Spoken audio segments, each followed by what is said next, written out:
Hello and welcome to another scrapbooking process video. I'm Tracy, also known as MercyTiara, and I make scrapbooking process videos and more here on my channel. Today I am using the Sweet Summer kit from MercyTiara Kits, and I'm working on a page that uses some mixed media and lots of personalized details, including these little logos that I'm cutting out. Well, this is the first of 3 logos that I'm going to cut out. I just printed them up on photo paper. I just Google the logo that I'm looking for in most cases, but in this case I actually had taken a photo of the wall that had a sticker on it, and I really wanted to use the sticker in my layout, so I just cut out the photo, and here we go. It's as if I have my own copy of the very sticker.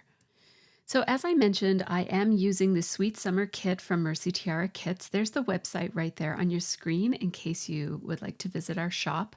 This layout is going to have a lot of personalized details to it, and so it might be a little bit longer than most. My photos, by the way, are printed up at 4 by 2.5 and 4 by 3. I wanted them to be the same width so that I could stack them and have them still be aligned pretty nicely, almost like a little bit of a photo strip. I'm familiarizing myself with the kit and having a look at all of the pattern paper that comes in this kit. And usually what I do for my first layout with a kit is I usually chop into some of my very favorite papers. So I'm pulling out all of my favorites, which is a lot of them over there. I would also like to use some of the tissue paper that came in the mixed media kit.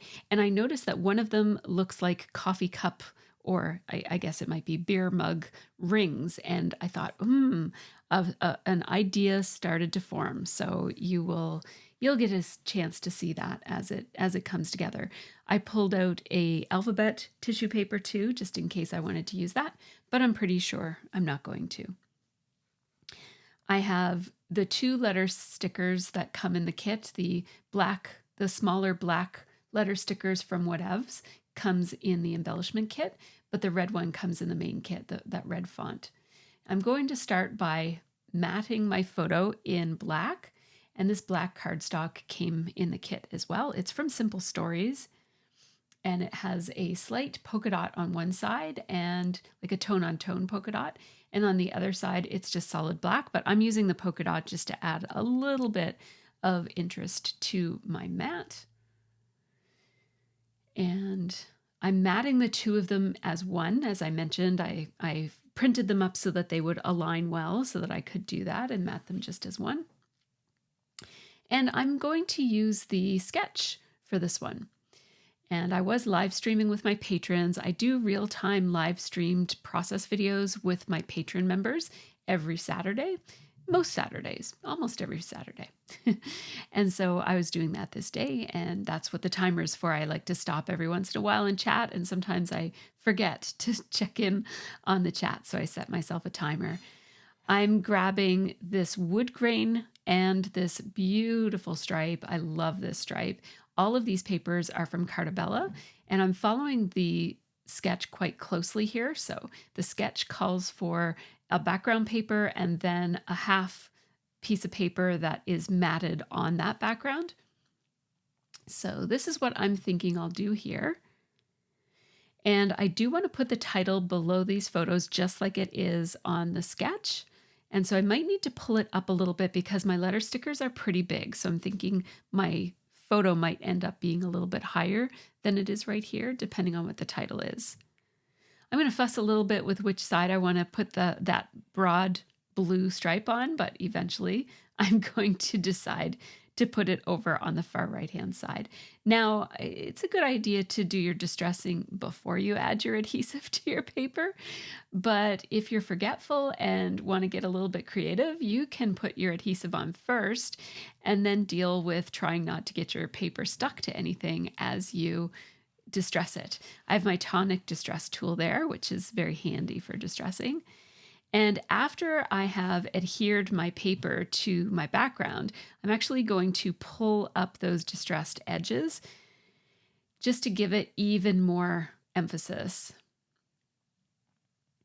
So there we go. I did not pull up the last edge of that because I know that I'm going to be layering some other elements on top of it, and I'll just have to lay it down. So I just left it like it was. Now here's where my idea is formulating. I'm thinking it might be nice to have some beer mug ring stains on the background and have this background look almost like an old worn table from a pub. That's what I want, is for my background to look like a pub table. And so that idea is going to come about very slowly, and you will get to see all of the process of that. I like the size of this inner circle, so I will use the inner circle of my cutting templates here. These are cutter bead cutting templates from EK Designs, and although the instructions when you get this tool, I don't even know if you can still get it, but if you still have one in your stash, the instructions say that you can use it with a self-healing mat. It does not work very well with a self-healing mat. It works way better with a glass mat. So I highly recommend using this tool with a glass mat. There we go. I have cut the circle part of this is something that's called for by the sketch. So I really like how that circle softens up so many of the harsh edges on this layout. I'm also going to take a thick piece of this and also a thick piece of this, and I'm instantly deciding I actually want a thinner piece of the floral. So this is the flip side of what the circle is cut out of.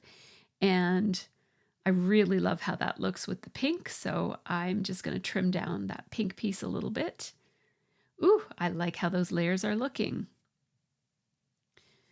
They are kind of all floating into one another though, so I am going to want to outline them, of course, because I am a very big outliner. I am struggling to find my outlining pen, my preferred outlining pen, and that is because I recently changed around my scrap room. I do have a scrap room series actually that's coming up that's going to include a couple of room tours and talking about how and why I changed my room up the way that I did. So the marker that I'm using is a Faber-Castell Pitt pen, and it's the brush tip, which gives me a much more bold outline than any of the other pens in that collection of pens. So I really like using that one. I'm going to distress the edges of all of these other papers as well, so that basically every paper on the page is quite distressed. Then after I do that, I'm just going to pull up the edges of most of the edges of this, and I'll show you a little close-up of how that looks. It looks quite tattered when you combine the distressing with pulling up the edges. I've already pulled up the edge of the circle off camera, and I'll just finish off pulling up these edges as well. And this just gives so much texture and dimension, especially with this beautiful Cartabella paper that comes in this kit. The Cartabella paper is the thickness of cardstock, so it really stands up to quite a bit of distressing, and it looks just gorgeous. And of course, the frayed edges have this really nice cottony texture to it because the paper's so thick. It's just gorgeous. So I'm just going to play around a little bit with how I want these to layer. If I layer them this way, there's a little bit of that sticking out, but I think I'll just cut it off. I don't have to cut it off because I know that the photo is going to cover it, but just for my own peace of mind, I'm going to cut it so I don't forget about that edge there.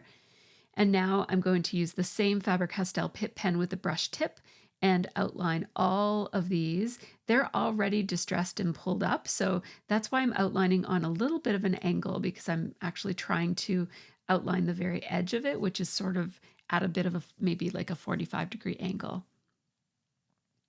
So now all of those papers look nice and separate from one another.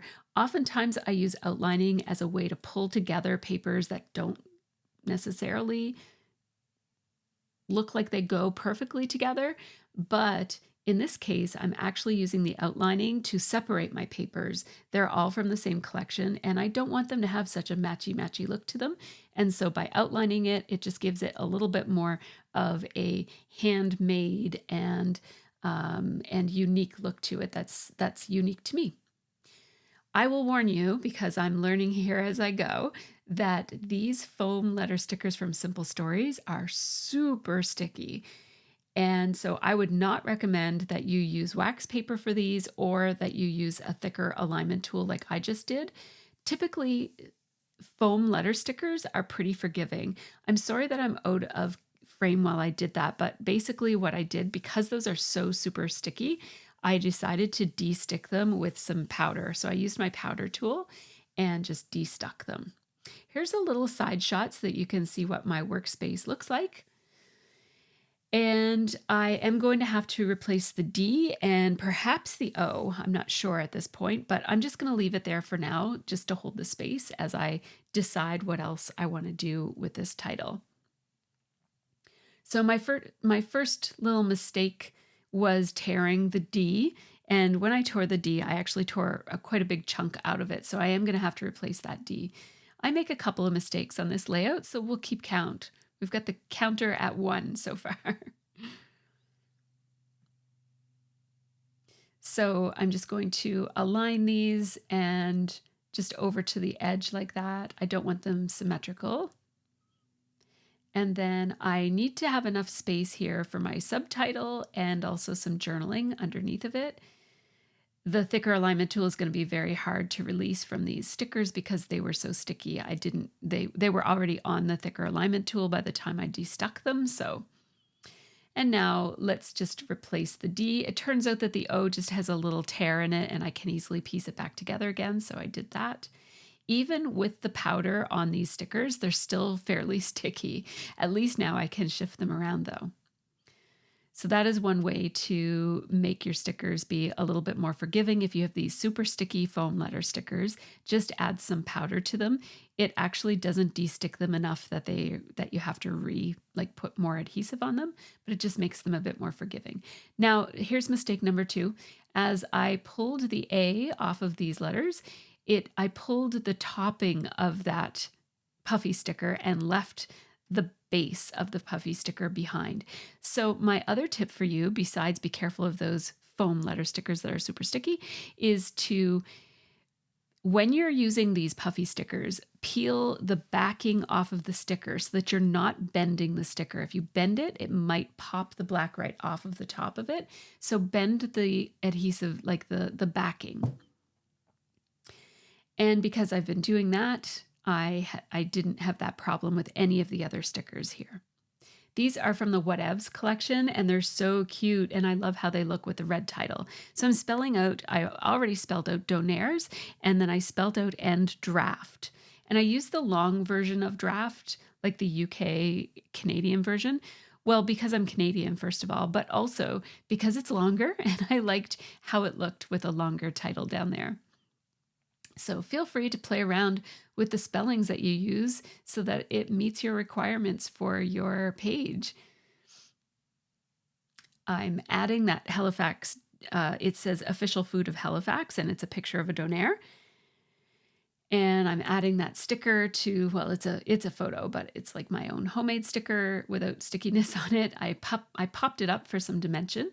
And now I'm just going to layer these so that it looks a little bit better the way that those are aligned. I didn't want so many lines going on over there on the left-hand side of that photo.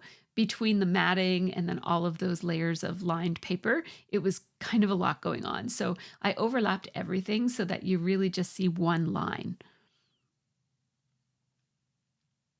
I'm pushing that circle in a little bit as well, just to keep there. See that I think that looks really great. So let's have a look at that tissue paper with the mug rings on it. I'm going to cut out each of these mug rings. And my thinking is that if I used a wet mixed media type of a substance on this, I don't know which one yet, but I do have one handy in the drawer to the right of me. I'm thinking I might use this Liquitex, but then I also remembered I have this, which is Multimedia Matte by Ranger. And I haven't used this in a long time. I just came across it when I was cleaning my scrap room. So I thought, let's just see how this works. Now, I hadn't used this in many years, like probably 4, 5, 6 years. And so it had separated quite a bit. And all that I'm getting here is not any adhesive. I'm just getting some oily, wet substance that is not actually going to stick this to my page. So I have to really mix up this multimedia matte quite a lot So here's mistake number 3, is that I did not make sure that my multimedia mat was wet enough or was mixed up enough. So now what I'm doing here is I'm basically just playing around with this on a scrap piece of the wood grain paper just to see, because I'm not sure how shiny it's going to be. It's been a long time since I've used this product and I can't really remember how it ends up looking. So I put some on. I felt like I put too much on, so I'm using my little squeegee tool here to squeegee out. It's just like a silicone paintbrush. I'm using it to squeegee out some of that extra mixed media so that it doesn't make a huge mess on my scrap paper. I'm going to detach my background, all of the stuff from the background, so that I can just work with the background as a, pub tabletop and try to distress it up a little bit. So I'm having a look at that as it dries, and I feel like it's working okay. So this is what I've decided to do. I'm going to cut some of these, and I think I start with 3. There are 6 people in the photo, and so I'm going to eventually decide that I'd like to have 6 cut marks on my table, but for now, I'm just going with 3. I haven't had that idea yet. So I am going to just keep the paper up to the side in case I decide to use any more. And I keep checking that one to see how it dries, and I'm also having a look at how the extra multimedia mat around the outside edges of that ring, how that blends with the paper that doesn't have that product on it. Because if it looks hugely different, then I'll just put a thin layer of the multimedia mat all over the entire background paper. But if it looks pretty much the same, then I'll just put the multimedia where I need it and leave the rest of the paper. So I'm starting with this one, and it wasn't quite wet enough. So it wasn't looking see-through because it wasn't wet enough. So I thought, remember how the first one got all wet because there was too much of the liquid on the background? So now this one doesn't have that effect on it, right? Like the non-mixed multimedia mat hasn't touched this particular cutout. So I need to wet it to get it that translucent. So I wet it first to make it be clear, and then I'm adding some multimedia mat underneath of it and over top of it. So I'm basically decoupaging these beer mug rings onto my pub table.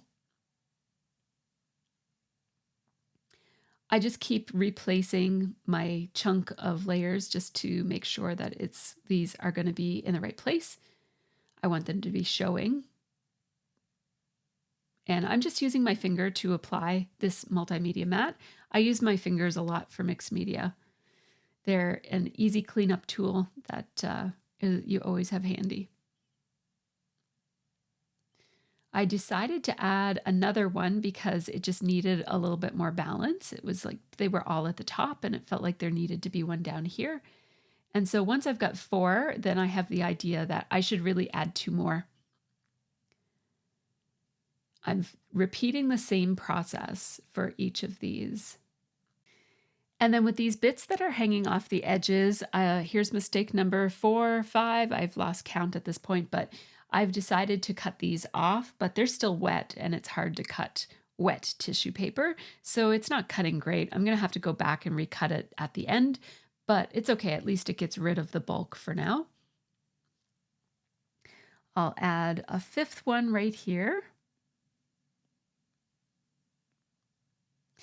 Actually, first, I've decided that I'm going to distress up the edges of this, what I'm calling my pub table, by just adding little bits of mixed media, of multimedia mat every here and there, just so that it doesn't, I didn't want it to look all mottled over here, but then not on the other edges. So I'm just going to be adding a little bit of this multimedia mat every here and there where it's going to show, so that it doesn't, there's no point in putting it under where the layers will be.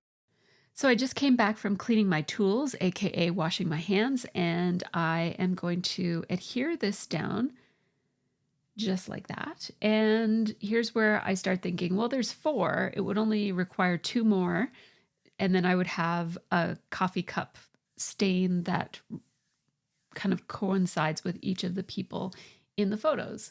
So let's add them.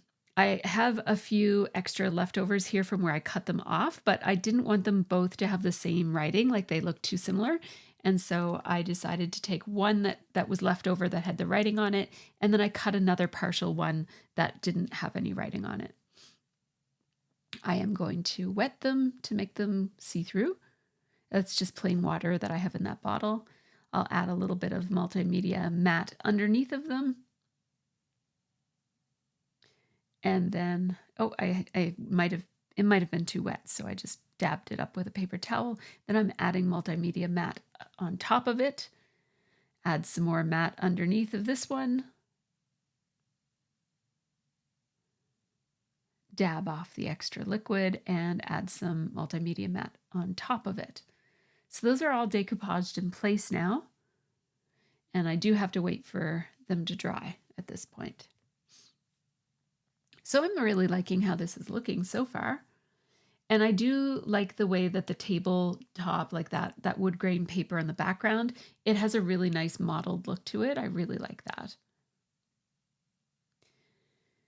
So now I have to start to think about embellishments for this one. So I'm going through the embellishments that come with these embellishments came with the embellishment add-on. They're just a set of die cuts. And I'm just pulling out anything that might coordinate with this layout, with the theme, or just neutral ones. And then this is the set of die cuts that came in the main kit. So I'm having a look at that. Ooh, I like that one. And just pulling out anything that will work.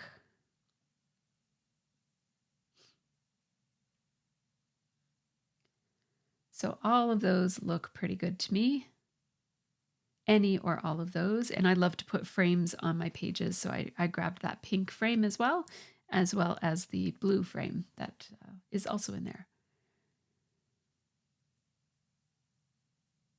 So I'm thinking I could maybe tuck the word summer right here. And maybe I'll put that right there. It's like one of those little wire baskets. It says stand close to people who feel like sunshine. And I want to layer that with this frame, and I thought maybe I'll layer it with something else with the frame, and then I thought I don't really want to do that. So I'm going to customize this frame by making it smaller. I do this often with my scrapbooking supplies. You just cut it any place, typically on a straight line is a good easy place to cut it, and then you just glue it to itself so that it is the shape and size that you need it to be. And now that frame sits perfectly behind this die cut piece. And I wanted this die cut piece to be a little bit more substantial. So I'm taking my brush pen and I'm just running the edge of the pen around the outside edge of the die cut. It gives this die cut a little bit more presence on the page, especially compared to the other things that are outlined. And then I'm taking my Nuvo Crystal Glaze and I am going to color in with the crystal glaze everything that's inside of the white area of this frame. And so that's going to make everything that's white, and all of the like words and everything will have like a raised glossy accent on it. And I like to do that sometimes just to make an element on my page have a little bit more pizzazz.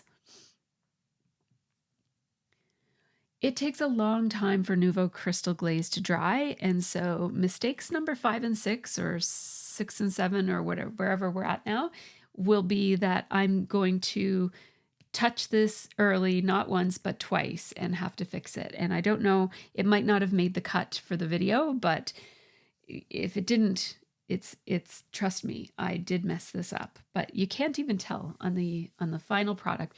I'll point it out in the photos. I'll show you the only problem with messing up your Nuvo Crystal Glaze, and I'll talk about what I did to fix it as well. So for now, I'm just going to place that over there, and I'm going to do an almost great job of not touching it until the very, very end.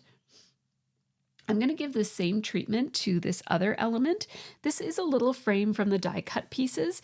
It has a little vase with flowers in it, and I'm outlining the outside edges of it, and then I also outline the inside with a regular marker. And I'm going to do the same edge outlining technique with these little banner flags. And then I'm going to put these three elements together to make it almost looks like a prize ribbon, but instead of with a circle shape, it's with a square shape. So it's a little bit different than, a little bit unexpected from what you'd usually see. I'm going to layer that like that. And then I can put whatever I want inside of that little square element. I'm going to pop the whole thing up off of my page, and I'm actually popping it up quite a bit, because there's a lot of layers that this has to go over, and I want it to hang over the top of the photo, and the photo already is pretty raised.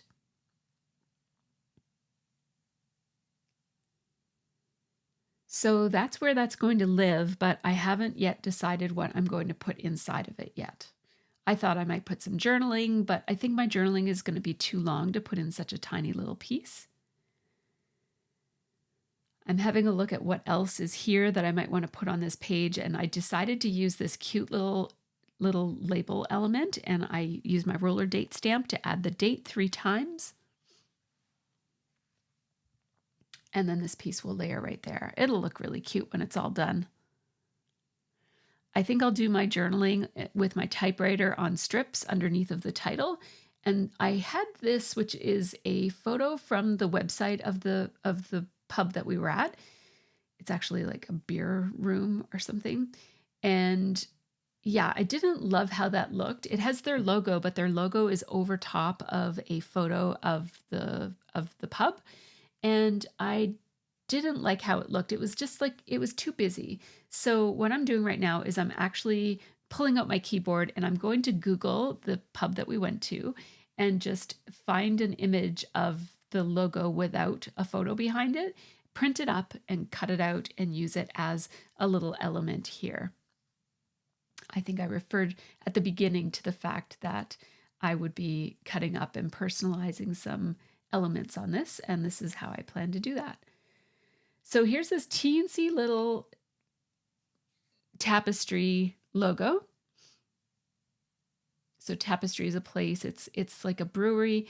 I think they have their own beer, but then they also have on tap all sorts of other local beers. And also this is the King of Donairs, which is the restaurant that we went to first. So we brought our Donairs to the brewery. It's one of those places where you can bring in outside food. And I'm just going to trim this down a little bit more so that it fits better in the space. And I'm going to put these 2 logos right on this frame. And that's a really great way to customize my page in a design way. So instead of saying we went to Tapestry and King of Donairs, which I may or may not say in my journaling, it's nice that it's there. And that way, visually, I can see that those are the places we went to. It says Tapestry Beer Bar and King of Donairs right beside us. I'm adding a couple of these beautiful puffy stickers from Freckled Fawn. I love these. They're in the kit this month, and I just love them. Keep an eye out, because I wouldn't be surprised if you see more of these puffy elements in future kits, because I love these. They're also fairly forgiving. You see, I moved one over there, right? I'm going to cut a piece of this cream paper from the kit, and I'm going to actually run it through my typewriter, and then I'm going to cut it into strips. So I did cut out the majority of the typing here, but I just wanted you to see me setting it up and know that I have this vintage typewriter. I use it a lot. You've probably seen me use it before if you've been following me for a while, but I love having an old vintage typewriter like this. This typewriter is way easier for me to grab and use than my We Are Memory Keepers typecast typewriter, which is a bit of a pain. I do like that it's 12 inches, because this typewriter, you can't put a piece of 12-inch paper through this one. So that's the only reason I have 2, is because I do like the option of typing on my background paper. But for the most part, I don't do that. Usually I type onto another piece of paper and use that on my layout, like I'm doing here. I am just cutting these into strips so that I can lay them, and here comes Karma.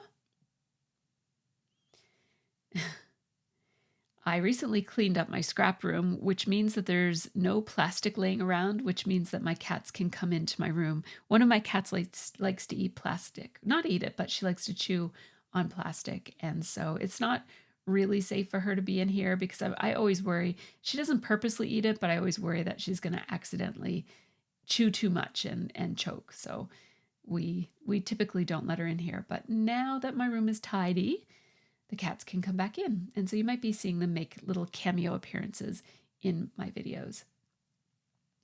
I'm trimming down these journaling pieces, and there is one sentence that ends midway through one of those strips, and I'm actually going to cut that one in half and have it be 2 strips on one line. You'll see me do that in a second.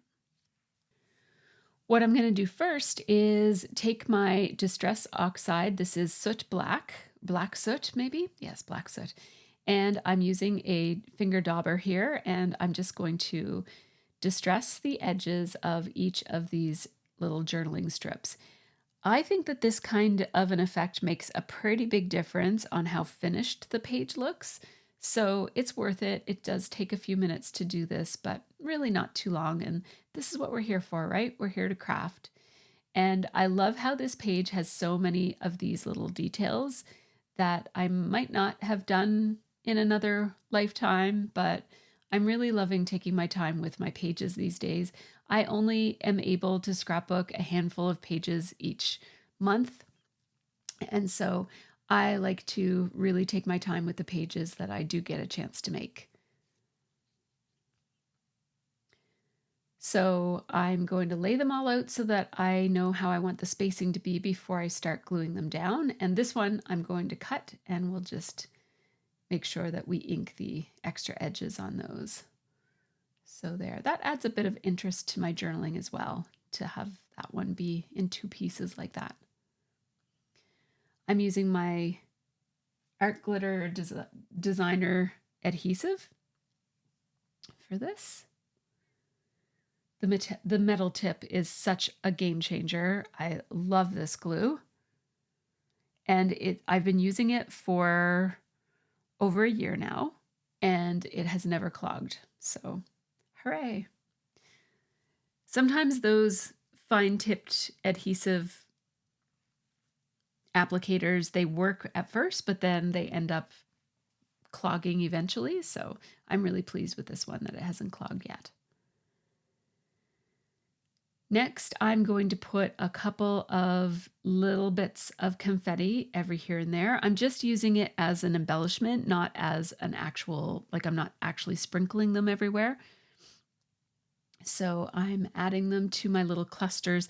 I have little clusters that include a puffy element from those Lawn Fawn things and 1 or 2 other things. So usually either another puffy or one of these little confetti pieces. So off camera, I've already put my thumb in the drying Nouveau Crystal glaze on that embellishment that is no longer in frame. And I fixed it just by, I think I just left it. And because it does, if you touch it too early in the process, it'll just fix itself because it is self-leveling.